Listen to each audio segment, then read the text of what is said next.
Terima kasih Anda masih bersama kami di iNews Pagi, dan bagi Anda yang baru saja bergabung bersama kami, berikut adalah beberapa informasi pilihan redaksi, di antaranya ruangan kampus dan rumah warga di Tapanuli Tengah ludes terbakar. Akibatnya sejumlah dokumen inventaris kampus ikut lenyap.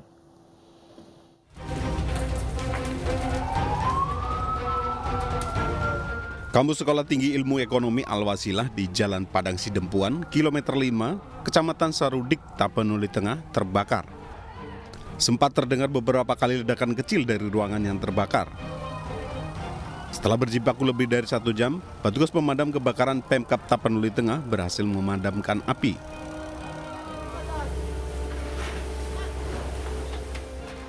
Atas kejadian ini, 4 ruangan kampus beserta 2 rumah warga yang bersebelahan dengan lokasi habis dilalap si jago merah. Ya, itu dekat masjid, 4 ruangan berarti habis. Tetangga-tetangga kita lah, itu kan habis semua kan, kayak koko berdampingan. Api jelas dari luar SDIE, dari luar rumah penduduk. Kemungkinan dari belakang, karena asapnya aja yang masuk. Tiba-tiba besar mungkin hari terik kan. Akibat kebakaran tersebut, buku-buku kemahasiswaan dan peralatan akademik yang berada di ruangan perpustakaan dan ruangan BPH Al-Wasilah ludes terbakar. Sementara itu penyebab kebakaran masih diselidiki oleh pihak kepolisian. Dari Tapanuli Tengah, Sumatera Utara, Raymond, iNews melaporkan. Rangkaian kabel udara milik PLN di Jalan Abdul Muiz, Jakarta, Senin pagi terbakar. Api yang cepat menyambar menyulitkan proses pemadaman.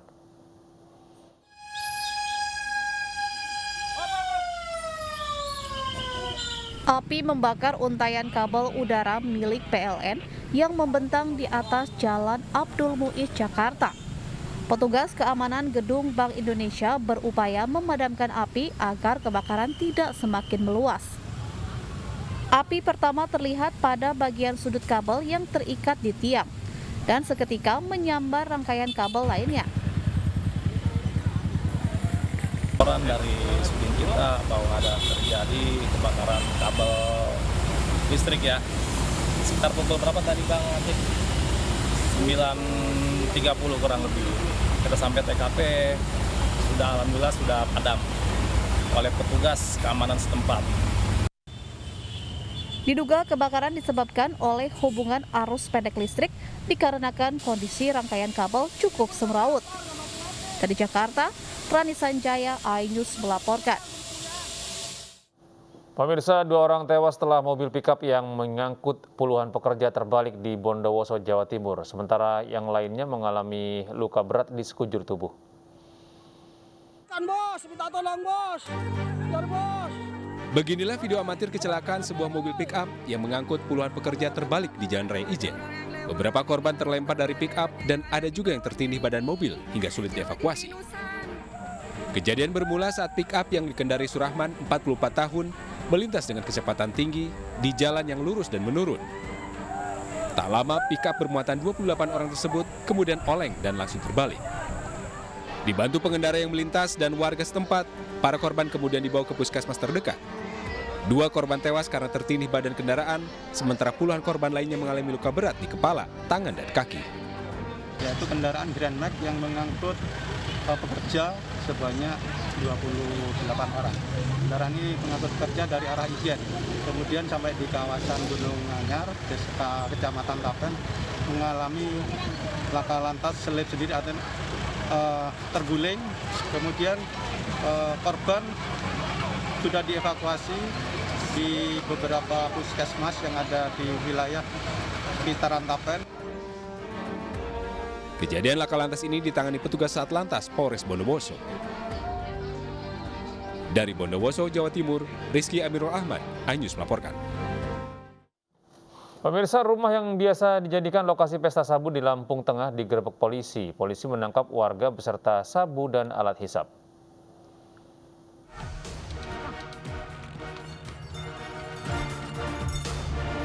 Jajaran anggota Satuan Narkoba Polres Lampung Tengah bergerak cepat menggerebek sebuah rumah yang diduga sering dijadikan tempat pesta sabu-sabu.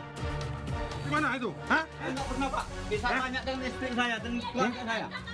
Dari penggerebekan tersebut, polisi mengamankan seorang warga yang sedang asik nyabu di dalam gudang yang berada di belakang rumahnya. Polisi juga turut mengamankan barang bukti berupa 1 paket alat hisap sabu beserta 1 paket klip bening sabu sisa pakai dan kunci letter T yang berada di dalam kantong celana pelaku. Dapatkan informasi dari masyarakat bahwa ada rumah di Kecamatan Gunung Sugih sering dilakukan sebagai tempat untuk melakukan hisap sabu. Kemudian tim Opsnal Satuan Narkoba Bersama Tengah mengecek ke TKP dan benar ditemukanlah seorang laki-laki di belakang rumahnya di gudang di narkoba jenis sabu. Pelaku langsung digelandang ke Mapolres Lampung Tengah untuk dilakukan penyelidikan lebih lanjut.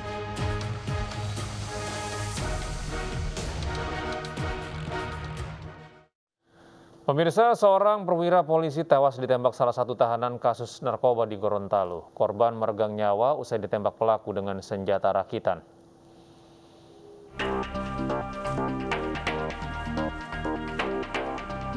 Kasus penembakan terhadap perwira polisi bernama AKBP Beni Mutakhir terjadi di rumah pelaku bernama Rocky di perumahan Asparaga, Kelurahan Huangbotu, Kecamatan Dungingi, Kota Gorontalo. Korban AKBP Beni merupakan Direktur Perawatan Tahanan dan Barang Bukti Polda Gorontalo. Korban tewas akibat luka tembak di kepala sebanyak 1 kali. Tim Inafis Polda Gorontalo menjelaskan penembakan terjadi sekitar pukul 4 Senin pagi. Penyelidikan sementara, korban AKBP Beni disebut melanggar prosedur dengan mengizinkan pelaku ke rumahnya. Untuk motif sedang kita jalani, namun perlu kami sampaikan bahwa memang telah terjadi pelanggaran prosedur ya, oleh korban. Nah, ini yang memang juga sedang kita dalami, apakah memang sebelum-sebelumnya telah terjadi atau baru kali ini.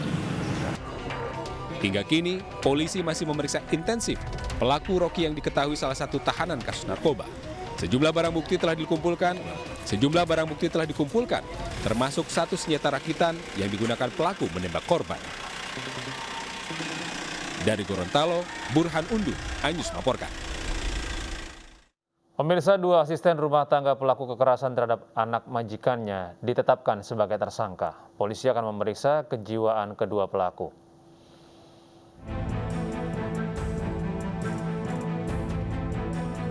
Dua asisten rumah tangga menjadi tersangka penganiayaan usai diperiksa polisi dari Polsek Cengkaring, Jakarta Barat. Keduanya menganiaya anak majikan yang berusia 1,5 dan 3 tahun. Kedua tersangka akan diperiksa kejiwaannya di Rumah Sakit Polri Kramat Jati, Jakarta Timur. Kalau menurut hasil pemeriksaan, kenapa tersangka ini melakukan perbuatan yang pembukaan terhadap anak-anak? Karena memang yang pertama karena kesal, anaknya selalu sering nangis dan susah untuk makan. Makanya dia kesal dan dia melakukan tindakan yang kurang pantas kepada anak kecil. Untuk pendampingan psikologis korban sendiri gimana, Bang? Ya, untuk pendampingan kebetulan dari LPAI, kebetulan dari Kak Seto sudah berkunjung atau melihat kondisi korban dan kondisi pelaku. Sebelumnya, penganiayaan 2 asisten rumah tangga terhadap anak berusia 1,5 dan 3 tahun terekam oleh kamera warga. Kedua tersangka dijerat Undang-Undang Perlindungan Anak dengan ancaman hukuman 8 tahun penjara. Dari Jakarta, Miftahul Gani, iNews melaporkan. Direktur Lokataru dan aktivis HAM Haris Ashar dan Koordinator Kontras Fathia Maulidianti menjalani pemeriksaan perdana sebagai tersangka pencemaran nama baik Menko Marves Luhut Binsar Panjaitan. Haris mengaku dicecar lebih dari 30 pertanyaan oleh penyidik di Reskrim Sus Polda Metro Jaya. Haris Ashar dan Fathia Maulidianti selesai menjalani pemeriksaan pada Senin malam. Haris dan Fathia mengungkap pihaknya menjelaskan secara detail kepada penyidik terkait data relasi sejumlah bisnis tambang di Papua yang menyeret nama Luhut Binsar Panjaitan. Selain akan mengajukan pra-peradilan, Haris dan Fathia akan menyodorkan sejumlah data dan saksi kepada penyidik untuk menguatkan data yang disampaikan pada penyidikan. Pra-peradilan akan ditempuh setelah ini Dan kalau berdasarkan hasil pemeriksaan tadi memang kebanyakan mungkin agak berbeda dari yang sebelumnya, tapi memang kalau di pertanyaan saya lebih banyak mengaitkan soal risetnya dan juga pernyataan. Jadi semuanya dapat dijawab karena memang semua berkaitan dengan hasil dari isi riset tersebut. Ya. Pagi akan serahkan sejumlah bukti Dan saksi. Dan nama-nama saksi untuk kita minta diperiksa dalam proses penyidikan ini supaya lebih fair. Tujuannya supaya terang benderang dalam proses penanganan kasus ini. Pemirsa, tersangka kasus penipuan Doni Salmanan menitipkan uang 1 miliar rupiah kepada temannya berinisial Z di Bandung, Jawa Barat. Namun uang tersebut telah disita polisi.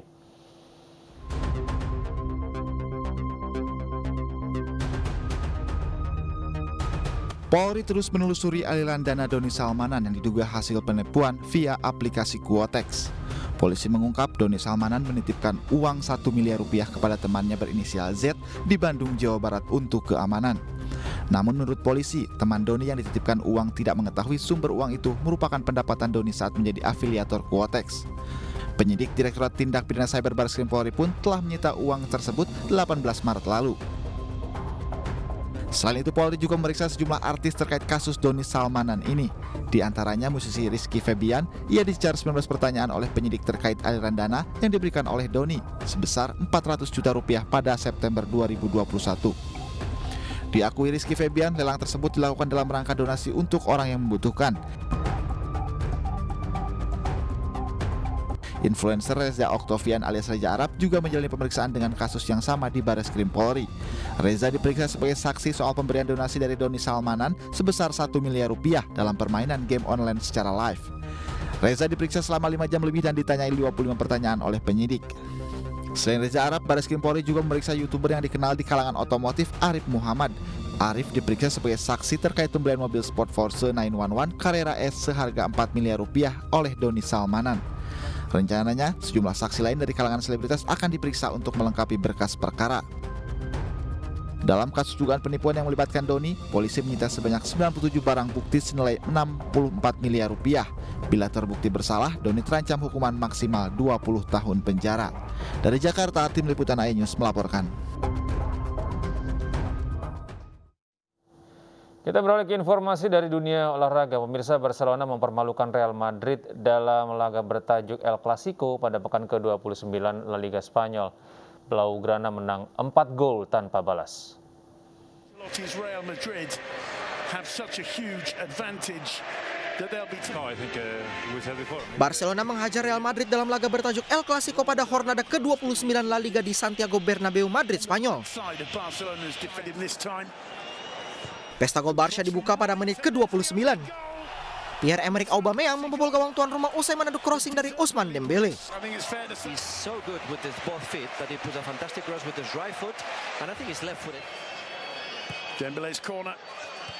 menit kemudian, Ronald Araujo menggadangkan keunggulan tim tamu memaksimalkan sepak pojok dari Dembele.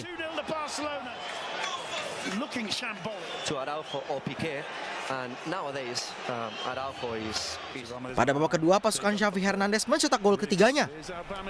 Ferran Torres mencatatkan namanya di papan skor, memanfaatkan umpan dari Aubameyang.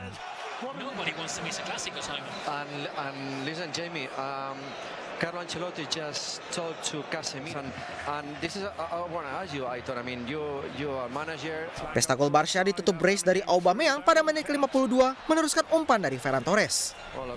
Gol ini sempat dianulir namun akhirnya disahkan setelah dalam pantauan VAR Ferran berada dalam posisi onside.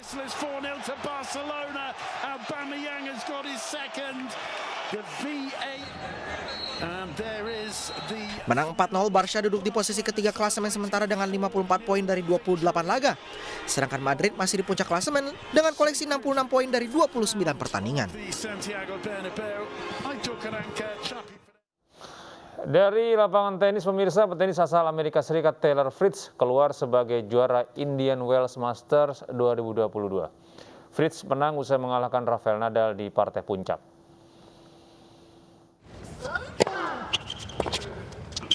Taylor Fritz sukses merengkuh gelar Indian Wells Masters 2022 usai memberikan Rafael Nadal kekalahan perdana sejak awal musim ini.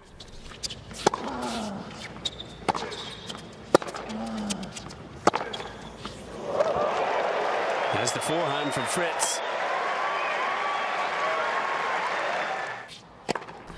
Andalan tuan rumah itu mengalahkan Nadal di partai puncak lewat pertarungan 2 set dengan skor 6-3 dan 7-6 tiebreak 7-5 di Indian Wells, Amerika Serikat. From becoming the Indian Wells champion.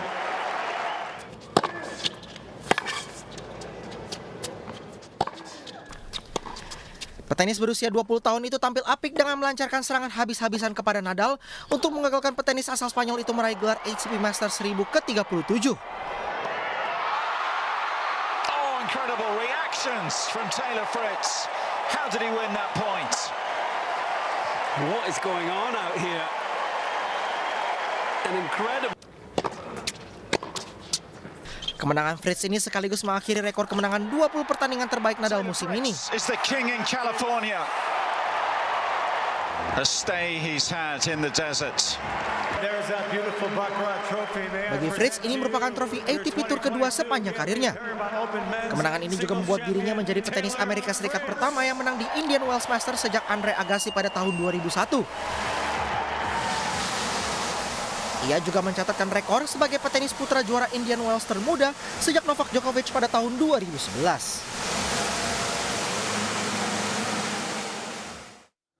Toronto Raptors mencuri kemenangan di markas Philadelphia 76ers dalam lanjutan musim reguler NBA. Raptors menang dengan skor 93-88. Well, Embiid and company at home. First quarter. After shooting almost 40% in the 3 games before that. So, hot and cold the last 6 for the Philadelphia 76ers menjamu Toronto Raptors dalam lanjutan musim reguler NBA di Wells Fargo Center, Philadelphia, Amerika Serikat. give and go. Free throw Jay.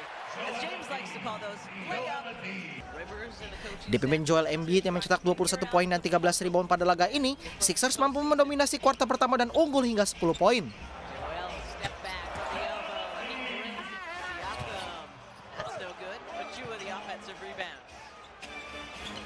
Lalu pada kuarter kedua, Raptors yang sempat tertinggal hingga 16 poin mampu mengejar dan menutup paruh pertama dengan keunggulan 3 poin. George on the switch. Siakam passed him.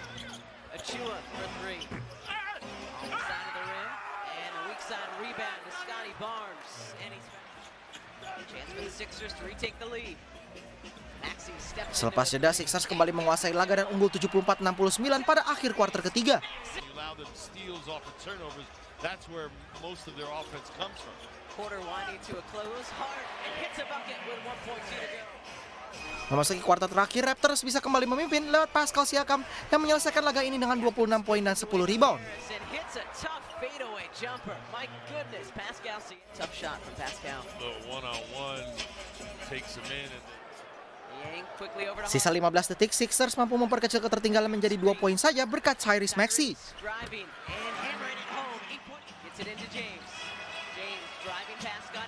James Harden lalu mendapat peluang untuk menyamakan kedudukan Sixers saat laga tersisa 7 detik. Namun Harden melakukan pelanggaran yang membuat Sixers akhirnya tumbang dengan skor akhir 88-93.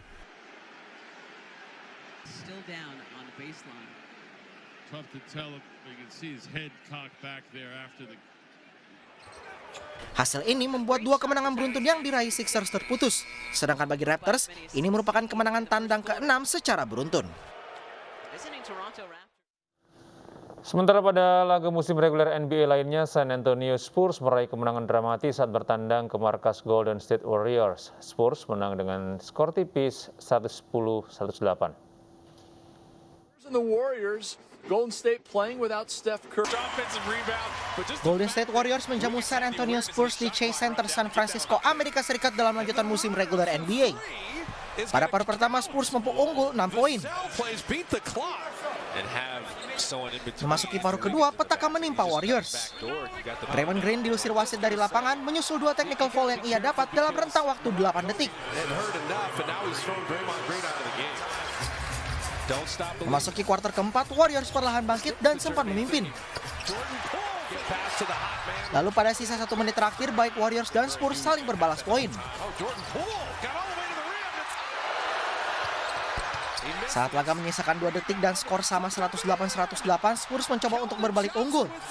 Lemparan bebas Jakob Poeltl tidak masuk, namun Keldon Johnson bisa mengamankan bola dan mencetak poin untuk membawa Spurs menutup laga dengan kemenangan 110-108. Ini merupakan kemenangan kedua Spurs dari 5 laga terakhir. Sedangkan bagi Warriors, hasil ini membuat mereka kini menelan 2 kekalahan beruntun.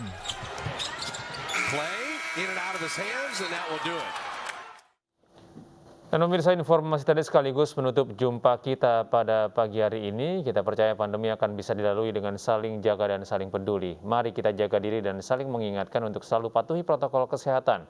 Pakai masker, jaga jarak, dan kurangi mobilitas. Mari kita konsisten menjaga imunitas tubuh dengan olahraga teratur dan vaksinasi. Kita percaya COVID-19 masih ada dan sebagai bangsa kita akan selalu bersama-sama menanggulangi wabah ini.